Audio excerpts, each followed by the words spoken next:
Сәлеметсіздер ме, құрметті оқушылар? Мен Жаңарқа ауданы Талдыбұлақ жалпы білім беретін мектебінің география пәнінің мұғалімі Ақашева Сағадат Оңғарбайқызы. География 7-ші сынып. Бүгінгі өтетін тақырыбымыз литосфералық катаклизмдер. Сабақтың мақсаты литосфералық катаклизмдердің себеп-салдарын таралуын түсіну. Анықтама: катаклизм табиғаттағы апатты жағдай, катастрофа.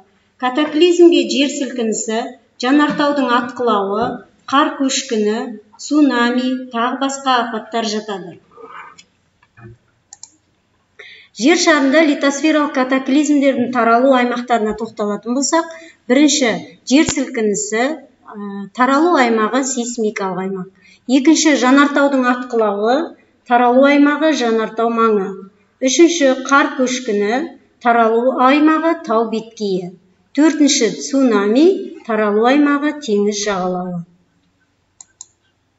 Литосфералық катаклизмдерге жекелей тоқталатын болсақ, жер сілкінісі литосфераның астыңғы қабатындағы дүмпу күштерінің әсерінен жердің беткі қыртысының тербелуі. Жер сілкінісі кезінде үйлер, жолдар, байланыс құралдарына зиян келеді. Жер сілкінісінің ошағы жер қыртысының терең қойнауындағы кенеттен күш алып қозғалатын жері. Эпицентр дүмпудің жер бетіне шығатын жері. Жер сілкінісін анықтайтын құрал сейсмограф деп аталады. Сейсмограф жер қабығының тербелуін жазатын аспап. Жер сілкінуінің күшін өлшеу үшін 1 балдан 12 бал аралығына дейінгі өлшем бірлікті пайдаланады. Литосфералық катаклизмдердің келесі бір түрі бұл жанартаудың атқылауы. Магма балқымаларының немесе өте ыстық, қатты кесектердің, сұйық лавалардың және газ бөлшектерінің атқылау процесі. Жанартаудың құрылысы. Кратер тау шыңындағы шұңғыма тәрізді ұңғыма. Өзегі кратердің төменгі жағы бойлық канал арқылы жалғасады. Лава жер бетіне төгілген магма. Литосфералық катаклизмдердің келесі бір түрі бұл цунами. Цунами мұхиттың түбінде болатын жер сілкінісі және жанартау атқылауынан пайда болатын апатты толқындар. 90% жағдайда су асты жер сілкінісінен пайда болады. Жер шарында катаклизмдердің таралуы көрсетілген. Аймақтар бойынша катаклизмдер жиі байқалатын елдермен танысайық. Еуразияда Швейцария, Ресей, Қазақстан, Непал, Қытай, Италия, Жапония. Африкада Кения, Эфиопия, Камерун, Марокко, Мозамбик. Солтүстік Америка бойынша Мексика, ақш, Коста-Рика, Гаити, яғни орталық Америка. Оңтүстік Америкада Чили, Боливия, Перу, Колумбия. Тынық мұхиты бойынша Жаңа Зеландия, Гавай аралдары, Папуа, Жаңа Гвинея. Енді балалар тапсырмаға көшейік. Бірінші тапсырма: жер сілкінісі кезіндегі ғимараттағы қауіпсіз жерлерді атаңыз.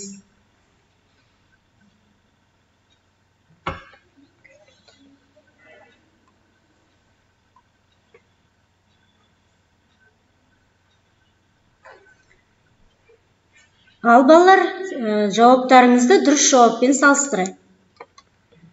Жер сілкінісі кезіндегі ғимараттағы қауіпсіз жерлер парта мен столдардың асты және мықты қабырға.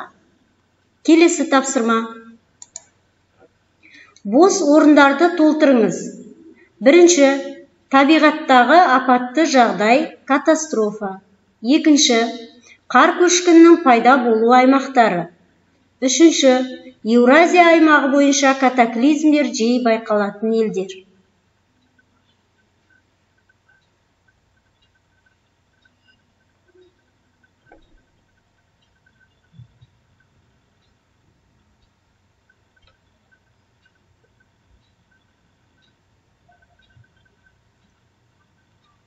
Ал жауаптарыңызды дұрыс жауаппен салыстырыңыздар. Бірінші, Табиғаттағы апатты жағдай катастрофа бұл катаклизм. Екінші, қар көшкіннің пайда болу аймақтары бұл тау беткейі. Үшінші, Еуразия аймағы бойынша катаклизмдер жиі байқалатын елдер Швейцария, Ресей, Қазақстан, Непал, Қытай, Италия және Жапония. Келесі тапсырма. Жанартаулар нешеге бөлінеді, аттарын атаңыз. Екінші, гейзерлер дегеніміз не?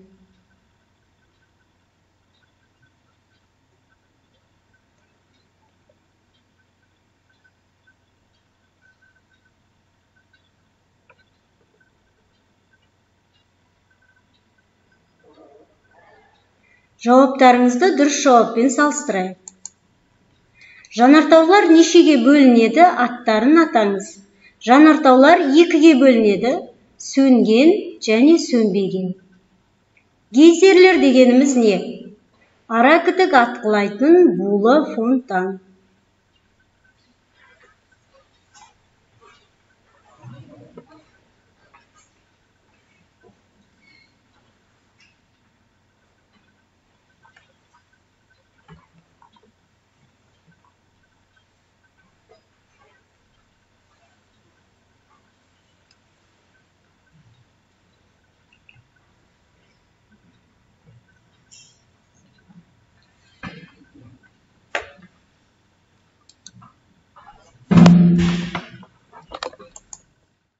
Балалар, сабағымызды қорытындылайық. Бүгін балалар біз литосфералық катаклизмдердің түрлерін, олардың таралу аймақтарын, сонымен қатар қай жерлерде катаклизмдер жиі кездесетінін білдік. Олай болса, үйге тапсырма. Параграф 14 және де балалар сіздерге шығармашылық тапсырма бағалау бөлімі бойынша ірі құрылыс салу кезінде не себепті жергілікті жердің сейсмикалық жағдайын ескеру қажет? Осы сұраққа балалар өз пікірлеріңізді білдіріп жауап бересіздер. Бүгінгі сабақ аяқталды. Қош сау болыңыздар.